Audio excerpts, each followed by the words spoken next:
Hello, are you thinking about taking on your first mortgage, buying your first piece of property? This is the topic today for Crap Now What, our podcast. I am an untaxable retirement strategist, and I developed this podcast with the idea and the spirit of the fact that not everything is about retirement, but the more that we can save our money in the future, the more we can enjoy it later on. And in that spirit, too, finances and emotions and personal decisions also play a part of our everyday overall financial health, as well as the fact that I also believe that there are so many different ways to share slices of life so that you feel as informed as possible rather than uninformed. So if this is your first time here, you're going to see that we have a guest today. If this is your first time here, you're going to be in for a treat because we're going to talk about the process of a first mortgage from someone who's going through that process right now, as well as if you've watched other podcasts, this is along that same spirit of where we're coming from. Now, these are my opinions, and Caleb will probably say the same thing too. These are his opinions and his experience.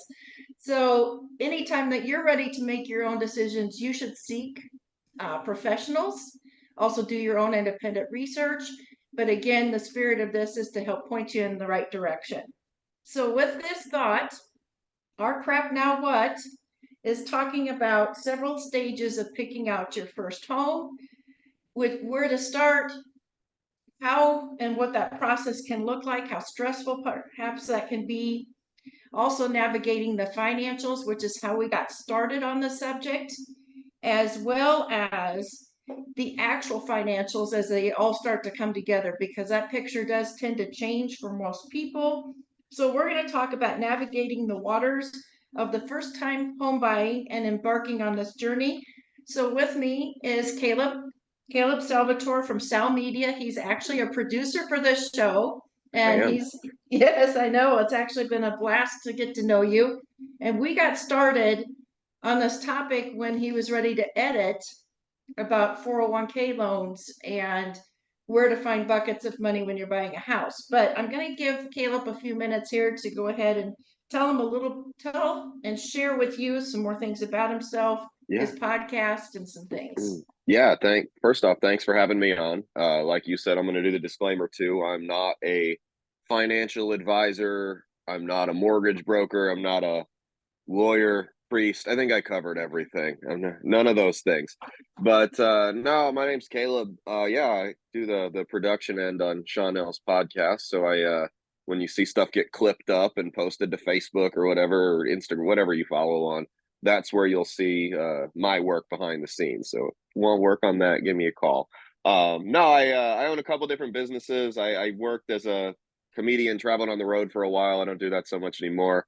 I have a show called That's Based with Caleb Salvatore. We do get a little vulgar and raunchy. There's a lot of sarcastic humor in there, so be warned. But yeah, we were talking about. I was editing her podcast on 401k loans, and I was like, this is crazy timing because I just had someone recommend to my wife and I, who are in the process of buying a house, that we do something similar, either with a 401k or an IRA, to cover some of the closing costs that kind of blindsided us. And I was immediately red flag, like, no, you don't risk your retirement, nothing like that. But yeah, so she asked me if I'd come on and talk about it, and I'm like, absolutely. I've got no problem talking. Believe me, I can do that for hours. I've all the talking I can do, I'll come on and do. So Wonderful. And this is an exciting time for all of us to partner up like this. yeah. How long ago did you and your wife start thinking about buying a house, and how did that start for you? Well, our situation was probably more different than most folks out there. So our house is actually a private sale. So we're buying from my in-laws, her family. Mm-hmm. And what the reason we decided to do that is because we could cut the realtor out and save a couple $1,000s on both ends. So it was beneficial to both of us. We wouldn't have to go through the bidding war, and all of the other stuff. And we knew the house was in good condition. We knew they took care of it. So it wasn't a concern with us there. So we had talked about doing this probably last year. So like late 2023, we had originally talked about doing this. And we it was about spring of 2023 we had initially decided, hey, probably next summer 2025 is when we're going to be doing the sale, which was perfect because we had just signed a lease on our apartment for a year, and that was fine. And then all of a sudden next summer turned into next spring, which turned into next winter, which turned into, hey, fall, we got 2 months to do this.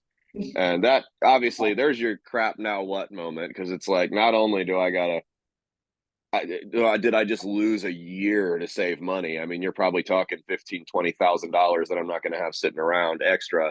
Now I've got to figure out how to get out of this apartment lease, which could cost me another $5,000. So I mean, that's just been a whole whirlwind of events that have pretty much occupied all of my time for the last 2 months. So Is it possible for you to get out of your lease if they're able to rent it?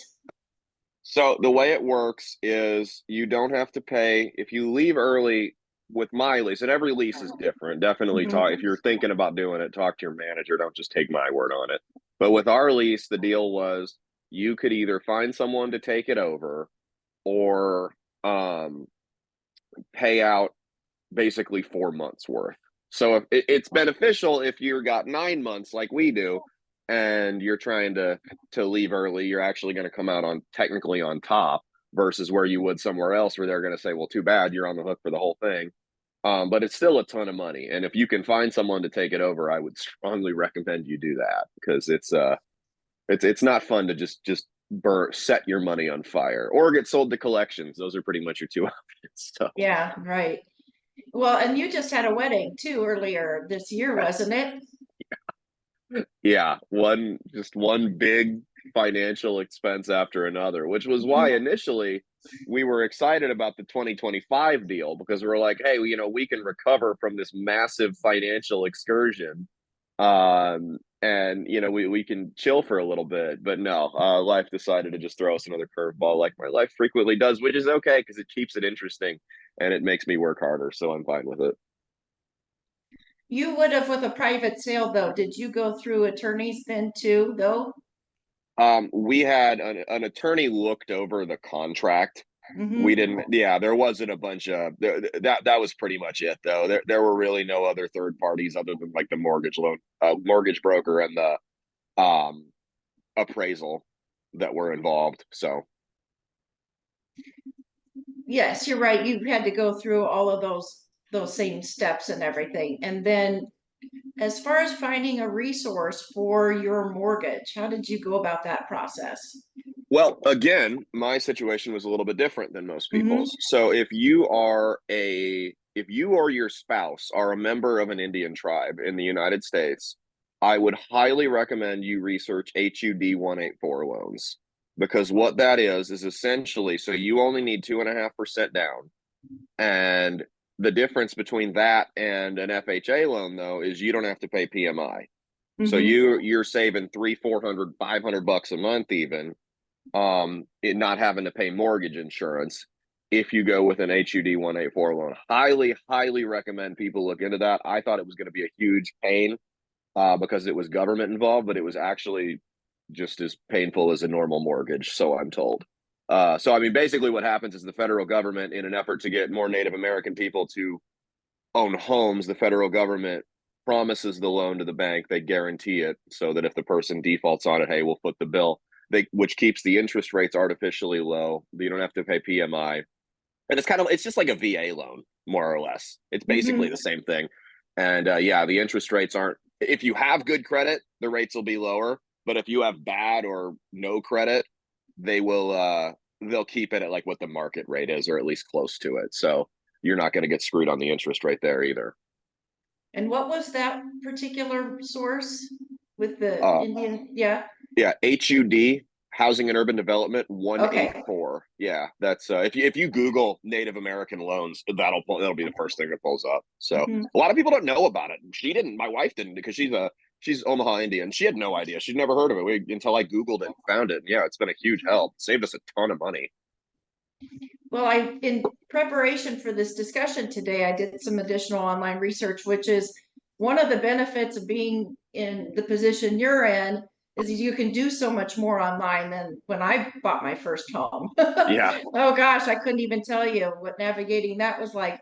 But NerdWallet has a really interesting 12-step financial side article on Hmm. their website. And one of the points that they made was looking for sources like that. They mentioned the VA loans, the FHA, and the USDA loans, and making Yeah. sure to do as much research as possible to find these where you said you can go sometimes zero down or no PMI, or Yeah. sometimes with, depending on credit, a little bit better interest rate than you'd have out on the open market.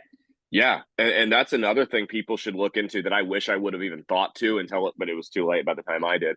But a lot of banks would have what's called a CRA, a Community Reinvestment Act. Well, they all do, and they all do different things. But a lot of them, they will have closing cost payment assistance, down payment assistance for people that fit into various demographics. So if you're a first time homeowner, if you're a tribal member, it all varies depending on what the bank is. But if you research, Community Reinvestment Act followed by whatever your demographic is that fits that checks that box, there's a chance that if you get into the application process on time, you'll actually be able to save, I mean, anywhere from $10,000 to $25,000 on closing costs and down payments. They'll help you foot the bill as kind of like a giving back to society type thing. Mm-hmm. Are there any other tips that you came up with along the way that you want to make sure to have the opportunity to share? Uh, yeah, sign a month-to-month apartment lease if there's any chance. If there's any chance, yes, even if you're Yeah, paying a little bit more per month. even if it's like 200, $300 more a month, I promise you it'll be worth it. Yeah, I mean, basically common sense stuff that you'll hear anywhere else. I mean, have some money stashed away. Don't sacrifice your retirement if you're at a point where you're needing to borrow off your 401k or withdraw from your IRA early just to come up with the closing cost money to buy a house. You don't have enough money to buy a house because you're not going to be able to foot all the expenses life is going to throw your way. So, That's a good point, because there are some retirement plans that do allow for a certain percentage to be taken out for a first time home, yeah, depending on if a person has like a Roth IRA yeah, and they've had that for 5 years or more. That sometimes is a resource. Sometimes you see figures of around $10,000 being yep, available for a first time home. However, like you said, if you're drawing down from those places, then probably some of the extra expenses that are going to come with buying a house, you're not really ready for, because it's always a lot more. right. Yeah. Well, so the IRA one's interesting because I saw that too, and I haven't had my IRA long enough to be able to draw off of it. It wasn't a loan. It's like you said, it was a $10,000 limit that you could apply toward closing costs or a down payment that would just come out of your IRA penalty and tax free. I wouldn't have had as much of a problem with that because I'm not even 30 years old. We're planning to sell the house in 10 years anyway, and I just would have put the money back in. And that way I could have just kept money in a reserve savings that wouldn't have required me to pay a fee. That I wouldn't have had as much of a problem with. It was the idea of taking a loan out that, I mean, look at the economy is, I don't have to tell everyone the economy is not exactly great right now. You have no idea what's going to happen tomorrow, next week, next year. You don't want to be on the hook for, hey, I need to pay this $7,000 back or my 401k is going to take that out and I'm going to get a hit with a 40% tax and fee on it. So the idea of basically tax and penalty free money, I wouldn't have been as I definitely would have considered if it were an option. Considering it just would have been put right back in once we sold the house. But no, I completely agree. The loans were ludicrous. That was never a possibility. But yet you had somebody recommend you look at doing that.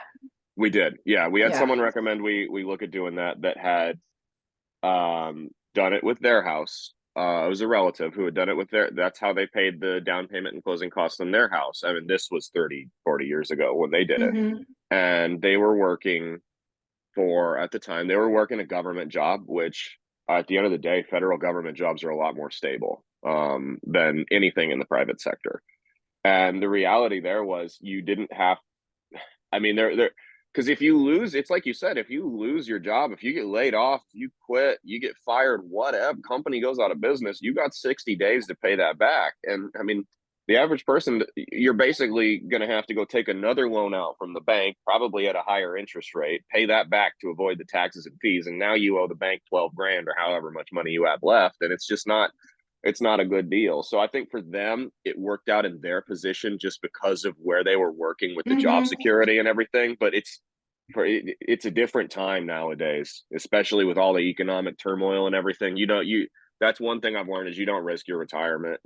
I've worked. I did not come from a place growing up of a lot of financial stability and security, and I worked really hard to get myself there, and it was not something I was willing to sacrifice. So Well, and that's a very important point too. And I've peppered that comment in several different of the other podcasts and things that you've clipped out for me as part of the editing and posting process is that government jobs are some of the most stable.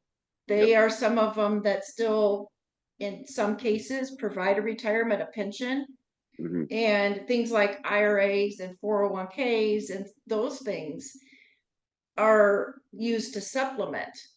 Yeah. And so you're right. Those relatives that went that direction had a much better playing field to work with. Now, the large percentage of retirement is all self-directed, self contributions, maybe a small match by an employer, but Yeah. the days of pensions are pretty much gone for most careers. And people have to rely on their 401k and IRA and their own discipline. Yeah, absolutely. Absolutely. I didn't even think of that. Yeah. I mean, when you have the benefit of a federal pension, you can 401k money. I mean, that's almost play money at that point. Yeah, I'd gamble, take it out, go to the casino with it. I'm kidding, obviously. I wouldn't do that. But I'd be facetious. But yeah, I mean, there's not the risk when you have the guarantee of a pension. And also back then, I mean, that generation didn't have to worry about the fact that Social Security is going to be bankrupt in 10 years like mine does. So, I mean, if you're in my generation, you are pretty much in a situation where you're on your own for retirement. I mean, there's a chance that they decide to fund it, but I don't know about you. I really don't want to I wouldn't rely on Congress to walk my dog, much less secure my retirement. So I'm not going to wait for them. I'm not going to sit around and wait for them. Your retirement is pretty much on your own. And if you gamble with it, there's a chance you're going to be working until you're 90 years old. So, Well, and that's going to be an ongoing problem with the Social Security. Of course, back in when I was your age, in my 30s or close to 30, and getting out in the workforce and everything else, I we were told that Social Security wasn't going to be around. yeah. Now, I beg to differ because there's so many. If we go back to when I showed the debt clock, so to speak, and Hmm. the largest chunk is to the subsidized retirement and Medicare, et cetera, benefits from the government. And that would affect so many. I'm on my second year I'm on the back end of the baby boomers, Yeah. and that's the largest pool of voters. Yep. So they're not going to mess with it. We'll just keep taking on debt probably. Yep. But then there's less people after the baby boomers come through to support Yeah. the Yeah. retirement. So it is probably in huge jeopardy by the time you get to that stage. Well, yeah, and that's the thing is my generation's not is Social Security, whether you like it or not, more or less is the young generation subsidizing the retired generation. Yeah. That's what it is. We pay our debts and then we get it. I can have a political discussion on it on another show. But we pay our debts and then when we get to that age, the idea is we get paid back. The problem is my generation's not having kids like yours is. And there's, like Mm-hmm. you said, we're either going to take on a tremendous amount of debt, which is going to be paid through inflation and God knows what else, or it's going to be bankrupt, because the generation is not going to be there to pay, or the manpower, excuse me, is not going to be there to pay into Social Security like we have right now. Absolutely. Well, very good. I'm going to go ahead and recap these 12 tips Yeah, that I absolutely. caught on NerdWallet. If you'll hang with me, Yeah, go if ahead. you have any comments to make to any of those before we close, That'd be amazing. Sure. The first one is making sure that you can afford and not getting into too much house. And I find that interesting because a lot of people do say, okay, well, yes, this payment fits in my budget, but maybe aren't necessarily allocating more funds for the other that come along with it. Yeah. That's I mean, the payment fits into your budget, but what if the dog gets sick? What if the car breaks down? What if the AC breaks down? Does that fit into your budget? If that doesn't fit into your budget, then the payment doesn't fit into your budget. So, Well, and along with it, in some cases, people are looking at HOAs and other recurring expenses that perhaps aren't really on the radar. They're very budget focused, maybe on being able to make the payment, but like yep. you said, yeah. The mortgage pre-approval for those people, now your situation was a little bit different, Hmm. but getting a mortgage pre-approval before going to go out into the market and actually purchase. Yes. Yeah, I mean, we still had to get pre-approved and everything for the mortgage, but yeah, you want to know what your limit is. You don't want to go out there and like you're looking at a house that's $400,000, but you're approved for three. Well, I mean, you can dream big, I guess, but you're not going to get it. So, Right, right. And there was a time, maybe not as much, that houses went up on the market and then were bought within hours, it seemed like. But if you don't have your pre-approval, you're kind of a creek too. yeah. Well, just wait. If the interest rates get cut, that's going to happen again. So, Well, and that's interesting because all the research that I did in preparation for the interest rate side of it mhm. is that they're still expecting it to still stay in that 6-7% and maybe eventually settle back down by 2026, 2027 at Yeah. 5%. That's just Yeah. if all things stay the same with the economy. Yeah. I mean, that's if you bought your house, 2020, 2021 with the 2% interest rate.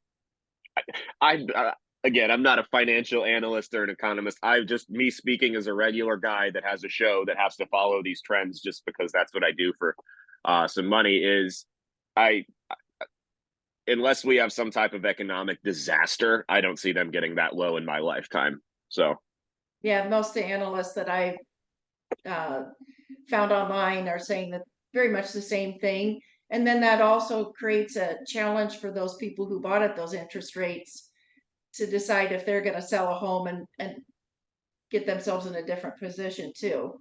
yeah, and that's not just with homes; that's with cars. I mean, Oh, true. I had leased a car back in 2021 because I'd gotten a bad accident, and my other one got totaled, and I'm getting stuff in the area, and so the lease expired, and I'm like, okay, I can either go buy a car for 8 grand more with a crazy interest rate, or just refinance at this price with a crazy. I might as well just do this. Like, you're in a bad situation either way. So Yeah, that's going to be one of our topics that's coming up. But I even had my adult children both had leases that ended up buying lease because it was so expensive to go buy something else, and they had actually, in this case, perfectly decent cars. hmm Yeah. yeah, don't lease cars unless you're ready to walk away at the end. As some I sold car, we both sold cars, didn't we? Yeah, Yeah. I've sold cars before. It is a scam to lease a car, and I'm someone, and I got into that cycle just more out of financial desperation. But a point I was at 6 7 years ago, and I finally broke out of it. And believe me, we're driving this. My wife's car's paid off, and we're driving mine until the wheels fall off. So Right, right. Very good point. Also, in this article on Nerd Wallet, excuse me, was the idea of getting more than one quote for a mortgage. yes, yep, And looking for those programs like I mentioned, but they said that if the average person gets at least one more quote for a mortgage, that they'll save maybe as much as $100 a month. And it doesn't hurt your credit if you get more than one hit on it in that 45-day period. So yep, having two rounds on that, yep, making sure to have enough for down payment, using those programs though, like you mentioned, can help with that. So doing some research on any kind of first time home buyer programs. The yep. considering of buying points. Now that's something that a lot of people aren't familiar with what that means. Sometimes it has to do with the fact that you can get a lower interest rate if you pay a little bit more to buy down a point, but it probably, you have to figure out your break even point. Like you said, you're going to have your house for 10 years, so it might not make sense. Yeah, and we had discussed buying down points, but we figured out we had talked about it with the mortgage lender, and what we figured out was it would just make more sense to stick that money away and refinance in a year, because we can do that not for free because you got to pay costs, but basically for free compared to the price of buying down points, and it just wouldn't make any sense for us. So Well, and you had mentioned this one in a roundabout way before earlier, addressing the fact of emptying out savings and just to cover down payment. I think a lot of people get shocked by the closing costs.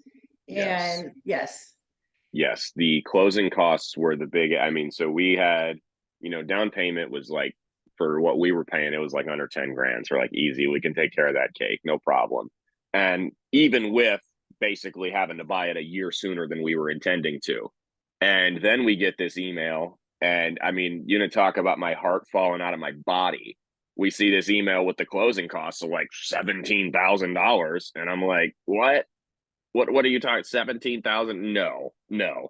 And it turns out they quote you, for just to save people the heart attack. They do quote you at the worst case scenario, and that number will in most cases drop significantly. So by the time we were done, our closing costs were like 6. So oh, good, good. You're right about the worst case scenario. That's always the best way to assume for sure. Another pitfall that NerdWallet pointed out was the idea of not applying for additional credit while you're in the process of closing on the house. yes. So if a Yep. person was going to decide to go to Nebraska Furniture Mart and get a credit card to start putting furniture in their house, Yeah. that might not, you probably should wait until after you've got your rate locked in. Let that wait. And just from my, I mean, I'm fortunate enough we have decent furniture, so it's not a big deal. But if you're looking at like, hey, I'm moving out of my parents' house, I need to furnish this place, it is tempting to take advantage of the no interest at NFM. Believe me, I say this as a guy who just paid his NFM card off last month, that had carried a balance on it for like 8 years prior to that. It is tempting to run up the NFM card, but I would highly recommend you go on Facebook Marketplace and get some cheap stuff, and then slowly replace all of the furniture in your house, so you're not going, especially if you're like a single guy, who cares, man? If you got a bachelor pad, nobody cares. That scratch that's on the side, nobody even will notice. No one notices. But I mean, I'm sitting here, I'm recording this in my living room. I got a coffee table with the vinyl peeling off of it, and my wife's furious and wants it gone. And I'm like, oh, just relax. Nobody cares. We can paint over it. So, Good point. Good point. Well, we're going to go ahead and wrap this up. As you know, we usually wrap this up with our last tips. And I went to Zillow. Zillow.com has a really interesting article as well about the different steps of home and first time mortgage. And theirs is very much driven towards the emotions, the stress that comes with it, no matter which direction you're coming from. Like you said, you guys were able to maybe cut out a couple of the stressors along the yeah, way because of your type of purchase. they were But we want. replaced with others. Trust me. Did you have family personalities that came into play at all? Not that I have to get nosy, but maybe a No, little. you're good. I mean, I've been told don't do business with family, just because if it's not a relationship that you're willing to risk if things fall apart, it's a bad idea. And that's kind of like lending money to friends too, kind of the same rule. If it's not money you can afford to part with and you're not willing to lose your friendship over, don't do it. But there were some tense moments.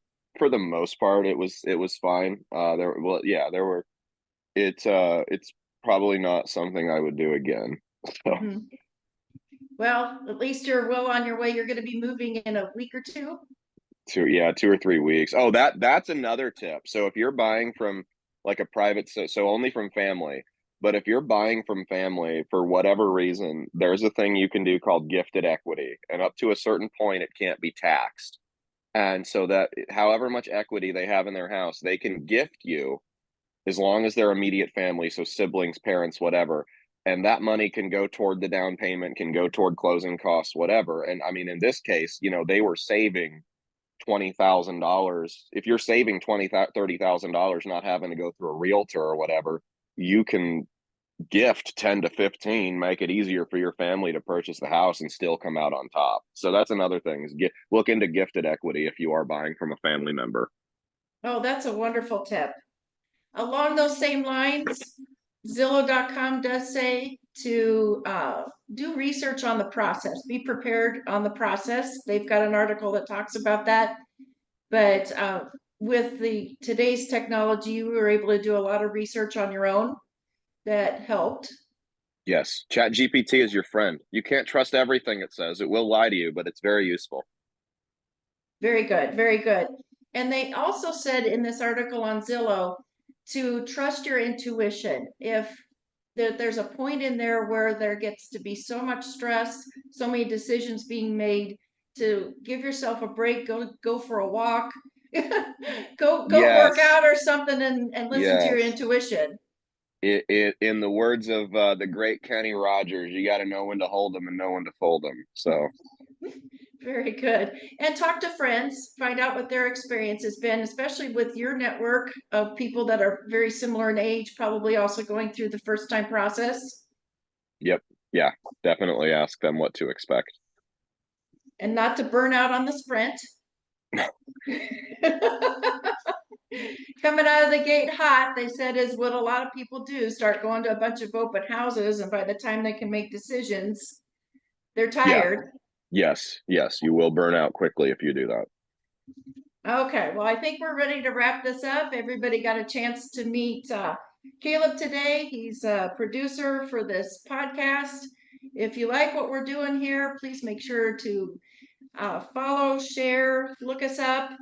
And as Caleb said, he does an excellent job. I'm always willing to promote so that he Thanks, can I appreciate expand it. his business as well as the ladies behind the scenes from Ren's Marketing, Michaela and Hans.